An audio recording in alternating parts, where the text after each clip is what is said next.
Friends మీరు చూస్తున్న video ఇదంతా మన గుంటూరు మిర్చాడు చూడండి. ఈరోజు సోమవారం సాయంత్రం మన గుంటూరు మిర్చాడికి దిగుమతులు వస్తూనే ఉన్నాయండి. మార్కెట్ ఎంత మందంగా స్లోగానో చూడండి, ఫుల్గా వస్తున్నాయి దిగుమతులు. ఏసీ నుంచి ఏసీ సరుకు ఎక్కువ వస్తుంది.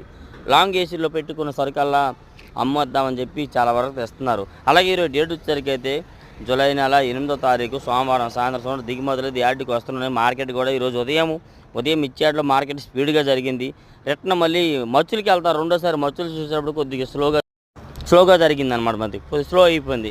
ఎందుకంటే కాయల్లో తేడాలు ఉంటాయి, ప్రతి ఒక్కటి కూడా ఉండిద్ది. మీకు ఎప్పుడైనా ఏ న్యూస్ అయినా మన మిర్చాడు గురించి మీకు అందియాలంటే సిద్ధంగా ఉన్నాం. మీకు ఏ డౌట్స్ ఉన్నా కామెంట్స్ చేయండి. మన గుంటూరు మిర్చాడు డైలీ అప్డేట్స్ అనమాట. మరైనా లేటెస్ట్ వీడియోస్ కోసం మా ఛానల్ సబ్స్క్రైబ్ చేయండి, బెల్ బటన్ నొక్కండి, ఇంకా వీలైతే షేర్ చేయండి, కామెంట్స్ చేయండి. ఏ డౌట్స్ ఉన్నా కానీ గుంటూరు మిర్చి డైలీ అప్డేట్స్ అనమాట. ఎప్పటికప్పుడు లేటెస్ట్ వీడియోస్, ఎప్పుడు ఎలాగ రోజుకొకలాగా మార్కెట్లో పరిస్థితి మారుతాయి కాబట్టి డైలీ మీకోసం. Please like this friends.